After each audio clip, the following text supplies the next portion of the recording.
Halo, Assalamualaikum teman-teman. Perkenalkan, nama saya Sanggria Pritama dari kelas malam A. Video ini dibuat untuk memenuhi tugas ujian akhir semester mata kuliah sistem operasi. Di video ini akan membahas yang pertama, fungsi dan isi device manager. Yang kedua itu ada fungsi dan isi disk management. Nah, yang ketiga itu ada cara melakukan partisi ruang memori dan menggabungkan ruang memori yang telah dipartisi. Lanjut aja ke pembahasan yang pertama ya, yaitu si device manager. Cara buka device manager itu bagi kalian yang pakai Windows 10 itu tinggal klik kanan di menu start ini. Pilih deh si device manager. Nah, udah kebuka. Ini adalah ada 24 ya isinya. Nah, sebelum kita ngebahas tentang isinya, device manager ini yaitu menampilkan suatu hardware yang bisa diinisialisasi atau dikenali oleh si Windows. Tampilannya juga kayak gini ya, udah terorganisir, dikelompokkan sedemikian rupa sehingga akan memudahkan pengelola setiap hardware yang ada. Fungsi dari device manager yaitu yang pertama, menunjukkan status hardware. Yang kedua itu ada menunjukkan informasi detail suatu hardware, juga ada mengelola driver hardware, bisa disable dan enable hardware, juga bisa mengidentifikasi konflik antar hardware, juga berfungsi sebagai memberikan pesan error terjadinya problem pada suatu status device. Nah, device manager ini paling sering digunakan untuk pengelolaan driver suatu hardware, misalnya kayak instalasi driver, terus uninstall driver, update driver, rollback driver, dan bermacam problem yang berkaitan dengan driver dari suatu hardware gitu. Nah, lanjut ke isinya ya. Isi si device manager ini seperti tadi saya bilang ada 24. Yang pertama ini ada audio input dan output. Nah, hardware yang mengatur semua tentang suara pada komputer, entah itu dari perangkat internal maupun eksternal. Misalnya kayak si mikrofon ini. Mikrofon ini itu perangkat yang tergolong input device, berfungsi untuk menginputkan suara pada suatu komputer. Nah, untuk speaker ini kebalikannya nih dari si mikrofon, yaitu untuk perangkat keluaran yang digunakan untuk mengeluarkan suara pada komputer. Ada juga di sini bateris ini adalah perangkat untuk menyimpan cadangan energi untuk power supply-nya. Nah, di sini juga Bluetooth. Bluetooth ini adalah teknologi yang memungkinkan dua perangkat yang kompatibel seperti telepon dan PC untuk berkomunikasi tanpa kabel dan tidak memerlukan koneksi saluran yang terlihat. Seperti itu ya. Lanjut ke kamera. Kamera ini yang udah ada di komputer yang ada di webcam.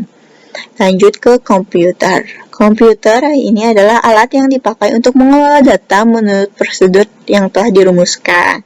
Nah, ini adalah suatu driver pada komputer kalian untuk menentukan berapa bit aja gitu. Pada laptop ini dapat diinstal bisa misal 32 atau 64. Cuma di komputer ini tuh ada 64 bit ya.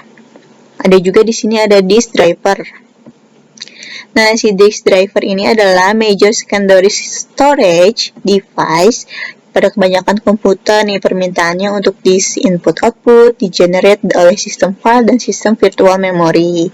Setiap permintaan memspesifikasikan alamat pada disk untuk dapat direferensikan pada form yang logic block number. Kinerjanya dapat rusak karena external fragmentation. Juga di sini ada si display adapter ya isinya ya. Si display adapter ini yaitu salah satu kartu yang terpasang pada suatu ekspansi. Juga kartu inilah yang memungkinkan komputer dapat menampilkan data di layar monitor gitu. Terus di sini ada firmware ya. Firmware ini adalah kombinasi dari ROM dan kode program dan data yang tersimpan di dalamnya. Firmware juga merupakan perangkat lunak atau bisa disebut sebagai program yang bersifat tetap ya, yang tertanam pada unit perangkat keras seperti alat elektronik, alat telekomunikasi atau komponen-komponen komputer lainnya. Di sini ada Human Interface Device. Nah, Human Interface Device ini merupakan device yang paling sering berinteraksi langsung dengan manusia karena dalam penggunaan biasanya device ini diinputkan oleh manusia dan mengeluarkan output bagi manusia itu juga gitu. Ini adalah si drivernya ya. Di sini ada ide ATAPI controller. Nah, adalah kabel yang menghubungkan hard disk dengan motherboard serta berbentuk lebar itu pipih menyerupai pita dan memiliki konektor 40 pin di kedua ujungnya tersebut dikenal dengan nama kabel IDE. Perangkat penyimpanan seperti hard disk atau CD driver biasanya juga menggunakan interface IDE, Integrated Device Electronic gitu. Langsung ke keyboard ya. Keyboard ini tuh adalah piranti untuk mengetik untuk memasukkan huruf, angka, dan simbol tertentu gitu ke perangkat lunak atau sistem informasi yang dijalankan oleh komputer. Terus ada di sini ada Match and Other Pointing Device. Nah, ini tuh adalah bisa disebut juga piranti penunjuk ya. Piranti masukan, lebih spesifiknya sih piranti antarmuka manusia yang memungkinkan pengguna untuk memasukkan data spesial seperti continue dan multidimensi ke dalam suatu komputer. Di sini ada monitor. Monitor ini adalah suatu tipe data abstrak yang dapat mengatur aktivitas serta penggunaan resource dan beberapa thread. Juga monitor ini juga komputer itu bisa dijelaskan sebagai perangkat output yang menampilkan aksara, image, baik atau yang bergerak maupun yang tidak, yang diproses diperintahkan oleh CPU melalui media input. Di sini ada network adapter. Nah, komponen perangkat keras komputer yang bisa terhubung dalam suatu jaringan atau network yang dirancang untuk mengubah, mengirim, dan menerima data dari dan ke jaringan. Ini network adapter ya. Terus ini ada print key. Nah, ini tuh berfungsi untuk sebagai misalnya mau kalian ngeprint tuh ada antrian print gitu. Terus di sini juga ada prosesor. Prosesor ini adalah sebuah IC yang mengontrol keseluruhan jalannya sebuah sistem komputer dan digunakan sebagai pusat atau otak dengan fungsi melakukan perhitungan, juga menjalankan tugas. Prosesor juga berfungsi untuk menunjukkan instruksi ke fetch, instruksi ke sebuah spot di memori yang menampung instruksi gitu. Di sini ada security device-nya, ada software komponen juga ya. Banyak nih sini yang ada terintegrasi di komputer. Terus ada software device juga nih berfungsi untuk mengatur pengaturan dari perangkat lunak itu sendiri. Juga ada sound, video and game controller. Nah, adalah sound card. Ini tuh adalah sound card yang diperlukan untuk mendengarkan suara hasil olahan komputer. Jika misalnya kalian yang ngerakit PC bisa membelinya itu sudah terpasang soundcard di dalamnya. Juga kualitas soundcardnya banyak dipengaruhi oleh chip DAC Digital Analog Converter untuk menerjemahkan output atau keluaran komputer ke monitor gitu. Terus ada storage controller. Nah, storage controller ini adalah perangkat untuk menyimpan berbagai controller pada PC. Di sini ada storage space controller, ada standar NVMe Express controller juga gitu. Terus di sini ada sistem device. Banyak ya. Nah, sistem device ini adalah sistem yang mengintegrasikan aturan produksi dalam database, berorientasi objek aktif, sistem yang mendukung aturan event. Di sini ada juga yang terakhir, isinya itu ada Universal Serial Bus Controller, yaitu berfungsi untuk menyediakan sistem interkoneksi yang sederhana atau low cost dan mudah digunakan, yang dapat mengatasi kesulitan karena terbatasnya jumlah port input-output pada suatu komputer. Begitu. Ini dari si device manager ya. Oke. Pembahasan yang kedua itu tentang disk management. Untuk bagi kalian yang menggunakan Windows 10, tinggal klik kanan, klik aja di sini ada disk manager. Nah, langsung kebuka ya. Nah, si disk manager ini adalah sebuah snap-in yang merupakan bagian dari Microsoft Management Console yang disertakan dengan Windows XP. Fungsi dari disk management ini yang pertama bisa membuat partisi, driver logis, dan volume. Yang kedua, berfungsi untuk menghapus partisi, driver logis, dan volume. Yang ketiga, berfungsi untuk memformat partisi dan volume. Yang keempat, berfungsi untuk mark partisi sebagai aktif. Juga yang kelima, ada menetapkan atau mengubah huruf drive untuk volume hard disk, drive removable disk, dan drive CD-ROM. Ada juga bisa mendapatkan gambar visual cepat, sifat semua disk, dan volume pada sistem. Berfungsi untuk membuat drive terpasang pada sistem yang menggunakan sistem file NTFS. Juga berfungsi disk convert dasar ke disk dinamis, convert dinamis untuk disk dasar, meskipun ini adalah operasi yang merusak. Juga berfungsi pada disk dinamis ini membuat sejumlah volume khusus termasuk membentang bergaris, cermin dari RAID volume. Nah, isi dari si disk management ini itu ada di sini ada data yang ada di kita, disk yang ada di partisi yang sebelumnya, misalnya ini Windows SSD ini dari data yang ada di komputer ini. Juga ada data D, ada juga disk 0 partition 5, ada disk 0 partition 1 gitu. Nah, untuk fitur-fiturnya yang ada di manajemen ini ada extend volume, ada string volume, sama delete volume, ada juga format. Nah, untuk extend volume ini tuh untuk menggabungkan partisi. Kalau untuk string volume ini berfungsi sebagai pembagi partisi. Kalau di sini ada delete volume itu berfungsi untuk menghapus partisi. Nah, untuk format ini berfungsi untuk memformat partisi. Nah, ini untuk disk management.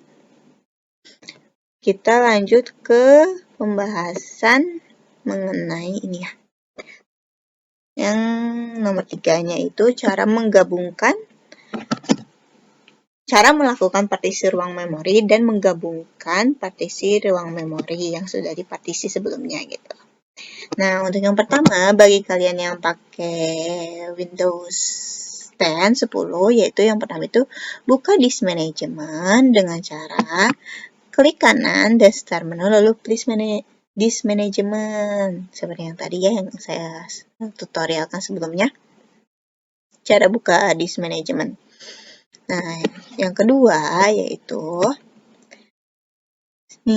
kalian pilih kira-kira driver mana yang akan Anda kecilkan ukurannya. Jika sudah, silahkan klik kanan lalu pilih shrink volume. Di gambar ini contohnya kita bakal pilih si Windows C-nya yang akan dikecilkan ukurannya. Lanjut pilih si shrink volume.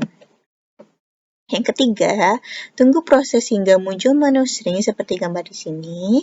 Nah, silahkan kalian masukkan besarnya kapasitas yang akan diambil dari driver asal. Misalnya kayak di sini contohnya itu untuk 10 GB. Karena di sini tulisannya untuk dalam ukuran megabyte, jadi kita masukkan untuk 10.000 megabyte.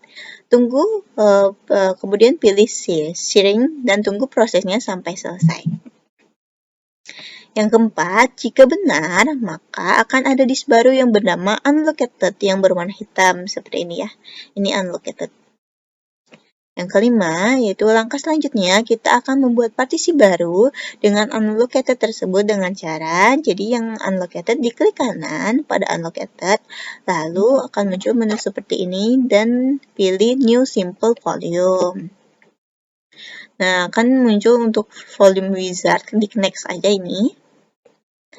Untuk yang ketujuhnya itu tentukan kapasitas partisi yang akan dibuat dalam satuan MB seperti yang tadi sebelumnya kita buat ya. Di sini langsung aja 10.000 MB.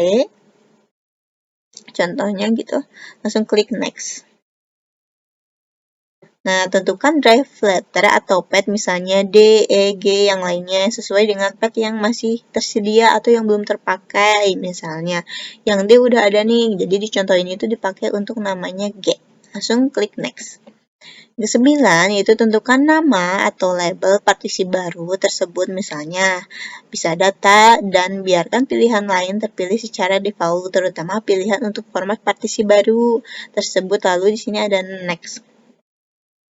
Nah, untuk 10 ini tunggu sampai prosesnya selesai kemudian akan muncul dialog pemberitahuan seperti ini. Diklik berarti sudah selesai nih, finish seperti itu ya. Nah, lanjut ke cara menggabungkan ruang memori yang telah dipartisinya. Yang pertama, pastikan hard disk yang akan kita kembalikan partisinya tersebut sudah dalam keadaan kosong atau semua data yang ada di partisi tersebut sudah di backup.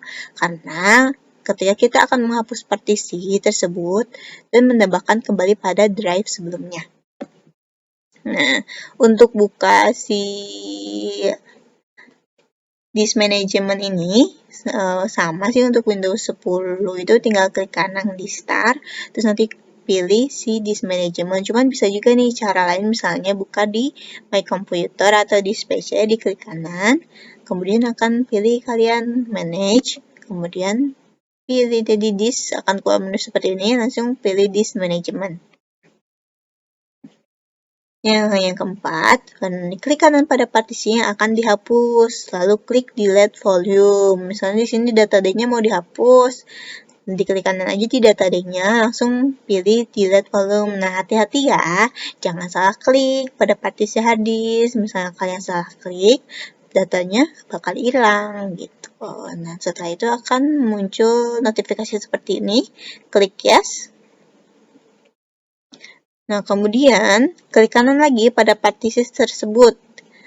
Klik delete partition. Pastikan Anda memeriksa dengan teliti partisi hard disk yang akan di-delete. Pokoknya jadi jangan sampai salah kalian mau delete partisinya.